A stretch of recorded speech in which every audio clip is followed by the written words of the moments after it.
आप सभी के हृदय में विराजमान परमात्मा को मेरी राम राम। आप सभी के साथ चलते हुए हनुमान जी की असीम कृपा से हम उत्तरकांड तक आ पहुँचे हैं। आज उत्तरकांड का शुभारंभ है। इस कांड से संबंधित कुछ बातें मैं आपको बताऊंगा। इन बातों को जान लेने के बाद इस कांड को समझना बहुत ही सरल हो जाएगा। यह पूरा कांड भावुक कांड है, अर्थात भाव की ऐसी गंगा बह रही है कि हृदय बह बह जाएगा। अब से पहले लंका कांड था, वीर रस का कांड था, वीरता थी, युद्ध था, किंतु इस कांड में भावनाओं की गंगा यमुना बह रही है। और ऐसी गंगा यमुना बह रही है कि भक्तों को अपने साथ अश्रुधारा में बहा कर ले जाएगी। उत्तरकांड रामचरितमानस का उपसंहार है। उपसंहार का अर्थ होता है कि जब कथा को समेटा जा रहा होता है। इसे ऐसा समझ लीजिए कि जैसे गंगा अब सागर में गिरने को करीब है, जिसे हम फिल्म का दी एंड भी कहते हैं। अब ये अंतिम दृश्य है उत्तरकांड। सब कुछ हो चुका है, सारी घटनाएं घट चुकी हैं। अब प्रभु श्री राम अयोध्या जी लौट रहे हैं और उनका विमान अयोध्या के पास आ चुका है। अब जो आरंभ होगा वह उत्तरकांड होगा। उन्होंने हनुमान जी को अयोध्या जी में भरत जी के पास भेज दिया था, यह संदेशा देकर कि मैं आ गया हूँ। अपना कुशल मंगल और भरत का कुशल मंगल लाने के लिए कहा। और साथ ही साथ एक जो विशेष बात हम पीछे छोड़ आए थे, मैंने कहा था बाद में बताऊंगा, कि उन्होंने हनुमान जी से कहा था कि तुम ब्राह्मण का वेश धारण करके अयोध्या में जाओ। क्या कारण था? याद आ गई होगी आपको बात। तो ये बात भी आप अपने ध्यान में रख लीजिए, क्योंकि जब यह प्रसंग आएगा, हनुमान जी भरत जी से मिलेंगे, तब मैं इसकी व्याख्या करूंगा कि क्यों ऐसा कहा। अब उत्तरकांड का शुभारंभ होगा। हमारे जितने भी संत कवि हुए हैं, सभी भक्त, उन्होंने जो रचनाएं लिखी, उन रचनाओं के जो भी सर्ग आरंभ होते थे, खंड आरंभ होते थे, उसमें वे अपने आराध्य देव की स्तुति करते थे, अन्य देवी देवताओं की स्तुति करते थे। इसे मंगलाचरण कहते हैं। जैसे हम भी कोई यदि शुभ कार्य करते हैं, किसी ने मकान बनाया, दुकान बनाई, कोई वाहन खरीदा, कुछ भी शुभ कार्य किया या विवाह इत्यादि कोई अवसर है, तो हम सभी मंगलाचरण का आह्वान करते हैं। अर्थात क्या? देवी देवताओं का पूजन, उनकी स्तुति। तो इसी प्रकार से जैसे कि पहले सभी कांडों में तुलसीदास जी मंगलाचरण कर रहे हैं, वैसा यहाँ पर भी है। संस्कृत की ये स्तुतियाँ हैं और इन्हें गाया है श्रीमती भवानी हेगड़े ने।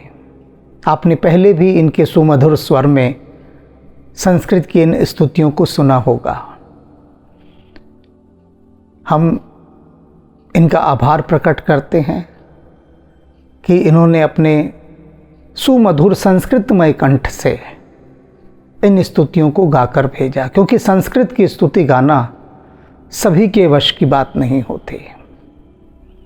आइए अब हम मंगलाचरण के माध्यम से पहले प्रभु श्री राम और फिर भगवान शंकर की स्तुति करेंगे। और इन स्तुतियों का बहुत गहरे में जाकर रसपान करना है, बहुत गहरे में जाकर। क्योंकि होता ऐसा है कि भक्त जब इन स्तुतियों में प्रवेश करता है ना, तो उसकी स्थिति कुछ ऐसी हो जाती है कि उससे बोलते नहीं बनता, क्योंकि भाव का संचरण ऐसा हो जाता है, भाव का संचरण। तो अब मंगलाचरण में हम प्रवेश करके प्रभु श्री राम और भगवान शंकर को नमस्कार करते हैं।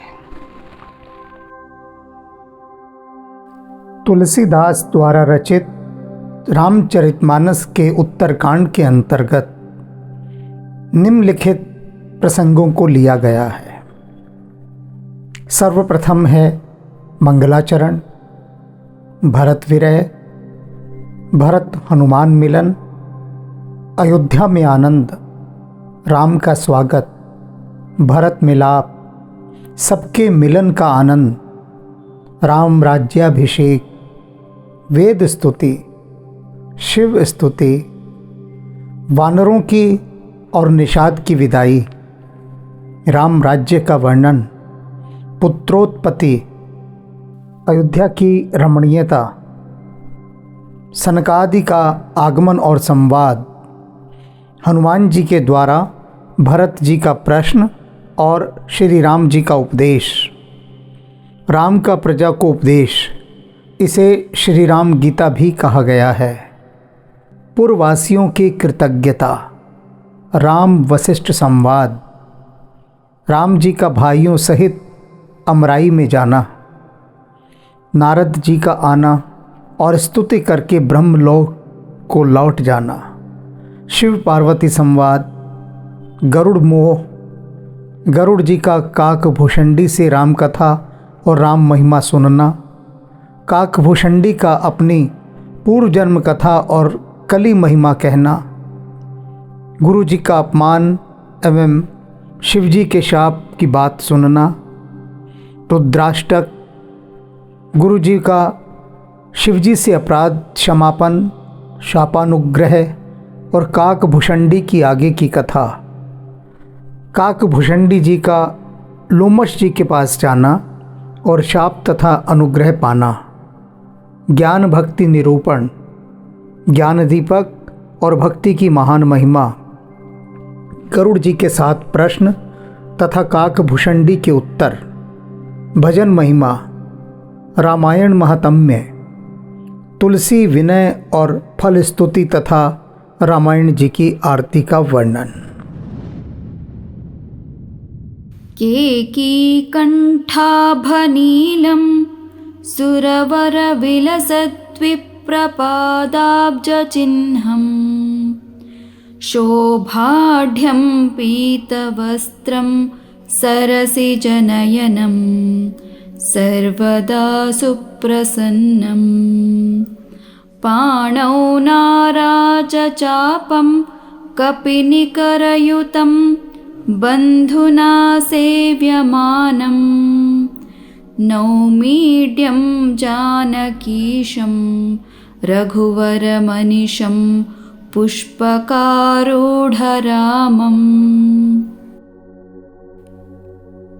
केकी कंठाभ नीलम, भगवान राम का रंग कैसा है, उनका वर्ण।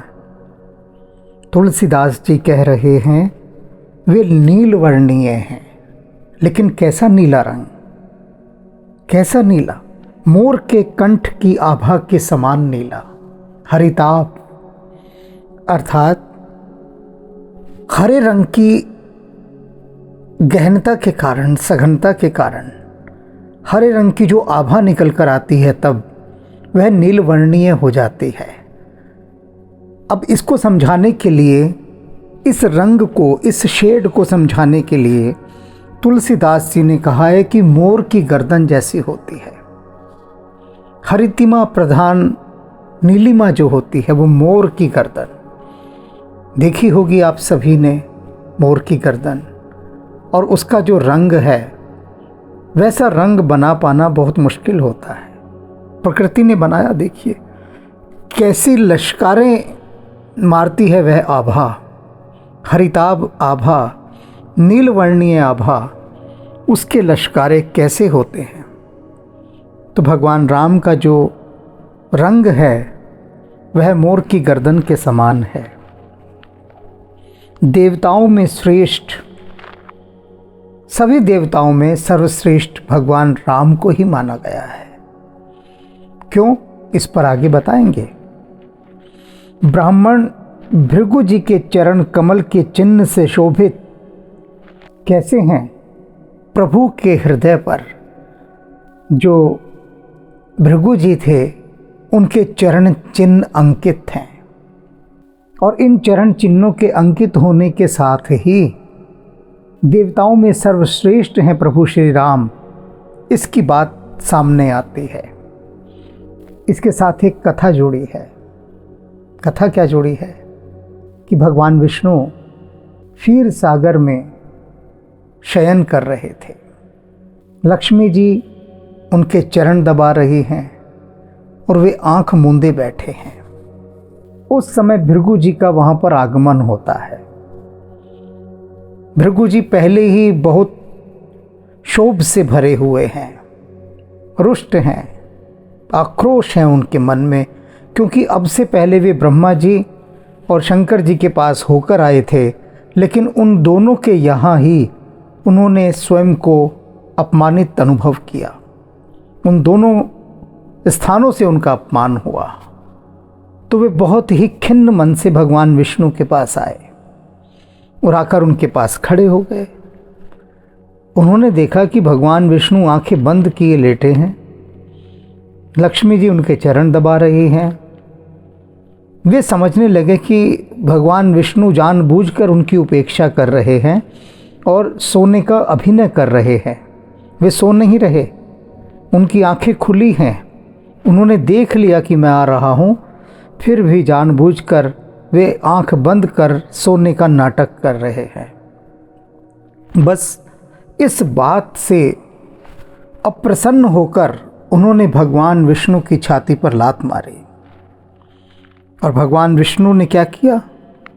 उनके चरण कमलों को पकड़ लिया और पकड़कर क्या कहते हैं कि हे प्रभु, मुझ जैसे कठोर इस वक्ष स्थल पर आपके चरणों के आघात से कहीं आपके कोमल चरण कष्ट तो नहीं पा रहे हैं? अब देखिए कितनी बड़ी बात, यह कोई साधारण बात नहीं है। कोई आपकी छाती पर आकर लात मार जाए, आप कभी ऐसे वचन कहेंगे क्या? कहेंगे कभी? मारने वाले को कभी ऐसा कहेंगे कि आपके पैरों को तो चोट नहीं लगी?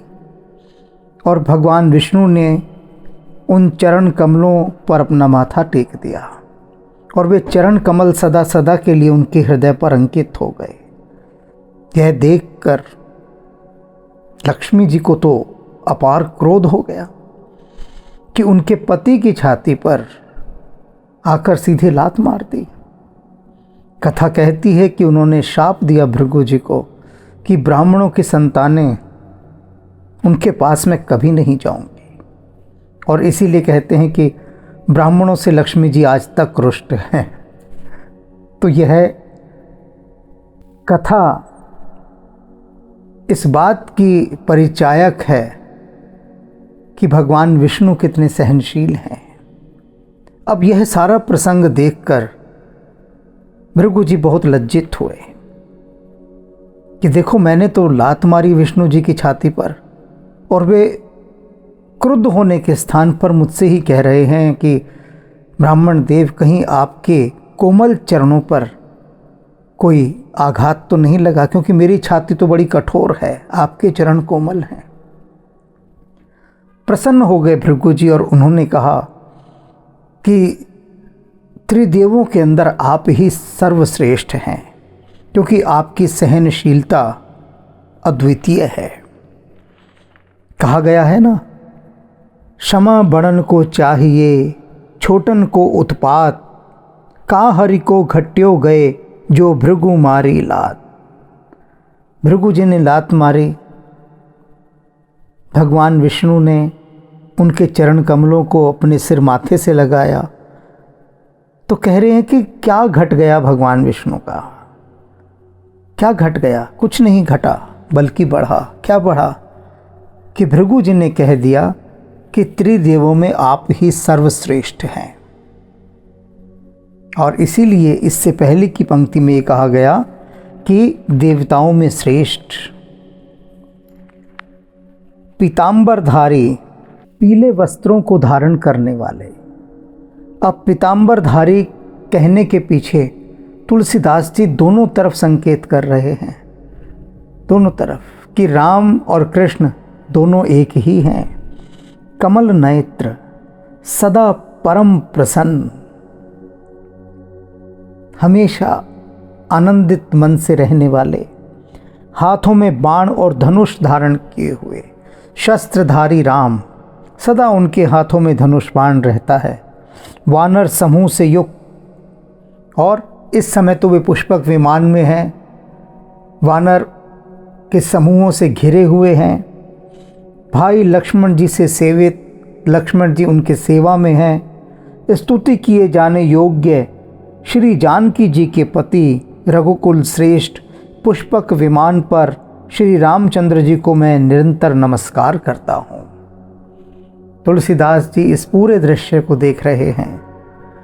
प्रभु श्री राम का सौंदर्य है, पुष्पक विमान पर वे वानरों से घिरे हुए बैठे हैं, लक्ष्मण जी उनकी सेवा कर रहे हैं। इस दृश्य को देखकर, इस मनोहारी दृश्य को देखकर तुलसीदास जी भाव विभोर हो गए हैं और वे कह रहे हैं कि मैं निरंतर श्री रामचंद्र जी को नमस्कार करता हूँ। ये जो निरंतर शब्द है ना, इसकी महिमा को समझिए। अर्थात कोई क्षण मेरा ऐसा नहीं होता कि जब राम के सम्मुख मैं नतमस्तक नहीं रहता हूँ, क्योंकि मस्तक सदा झुका ही रहता है, सदा उनकी स्तुति चलती ही रहती है, निरंतर नमस्कार उनको होते ही रहते हैं। जैसे कि श्वास चल रही है, ऐसे मेरे नमस्कार चल रहे हैं। कोसलेन्द्र पदकंज मंजुलो कोमलावज महेश वंदितौ जानकी कर सरोज ललितौ चिंतकस्य मन भृंग संगिनौ। तुलसीदास जी कह रहे हैं, कौशलपुरी के स्वामी श्री रामचंद्र जी के सुंदर और कोमल दोनों चरण कमल ब्रह्मा जी और शिव जी द्वारा वंदित हैं। अनेक स्थानों पर तुलसीदास जी ने इस बात का उल्लेख किया है कि राम जी के जो चरण कमल हैं वे कैसे हैं, उनके मतवाले कौन हैं, कौन उनके चरण कमलों के भंवरे हैं? ब्रह्मा जी और भगवान शंकर। इन दोनों के लिए प्रभु श्री राम के चरण पूजनीय हैं। श्री जानकी जी के कर कमलों से दुलारे हुए हैं। सीता जी सदा प्रभु श्री राम के चरणों की सेवा करती थीं, उनके द्वारा इनको दुलार दिया जाता है। और चिंतन करने वाले मन रूपी भंवरे के लिए नित्य संगी हैं, अर्थात चिंतन करने वालों का मन रूपी भ्रमर सदा उन चरण कमलों में बसा रहता है। इसे समझिए कि मन एक भंवरे के समान है जो यत्र तत्र डोलता रहता है, लेकिन वे भंवरे जिन्होंने अपना मन इन प्रभु के चरण कमलों पर लगा दिया है। भंवरा कमल पर डोलता है और प्रभु के चरण कमल, इन पर यदि हम अपने इस मन रूपी भंवरे को डोलने के लिए लगा दें तो फिर यह कहीं और नहीं जाएगा, क्योंकि कहा गया है, जो मधुकर अंबुज रस चाख्यो सो क्यों करील फल भावे। जिस भंवरे को कमल का रस पीने को मिल जाए, वह भला कड़वे फूल का रस पीने क्यों जाएगा। तो इसलिए हमें अपने इस मन रूपी भंवरे को प्रभु श्री राम के चरण कमलों पर आसक्त करना चाहिए, उसी का रसापान करने के लिए इसे प्रेरित करना चाहिए। तब हमारा यह मन निरंतर प्रभु श्री राम के चरण कमलों के ऊपर भंवरा बनकर डोलता रहेगा। कुंद इंदुतर गौर सुंदरम अंबिकापतिमभीष्ट सिद्धिदम कारुणिककलकञ्जलोचनं नौमि शङ्करमनङ्गमोचनम्। अब भगवान शिव की स्तुति कर रहे हैं तुलसीदास जी। क्या कहते हैं? कंद के फूल चंद्रमा और शंख के समान सुंदर गौर वर्ण वाले। कैसा वर्ण है भगवान शंकर का? कुंद के फूल के समान, चंद्रमा के समान और शंख के समान, ऐसे गौर वर्ण हैं। जगत जननी पार्वती जी के पति हैं। जगदम्बा के पति भगवान शिव, वांछित फल के देने वाले। भगवान शंकर से जो मांगो वही मिल जाता है। अच्छा मांगो, बुरा मांगो, जो भी मांगो। राक्षसों ने बहुत बुरे बुरे वरदान मांगे, उनसे सबको दे दिए। संतों ने जो मांगा उनको वह दे दिया। तो प्रत्येक की मनोकामनाओं को पूर्ण करने वाले और दुखियों पर सदा दया करने वाले, सुंदर कमल के समान नेत्र वाले, कामदेव से पीछा छुड़ाने वाले श्री शंकर जी को मैं नमस्कार करता हूँ। भगवान शिव की स्तुति करते समय तुलसीदास जी सदा राम जी को अपने मन में रखते हैं। देखिए कितनी सुंदर स्तुति उन्होंने यहाँ पर की है भगवान शंकर की। उनके स्वरूप का वर्णन, उनके गुणों का वर्णन, उनकी कृपा का वर्णन, उनकी महिमा का वर्णन।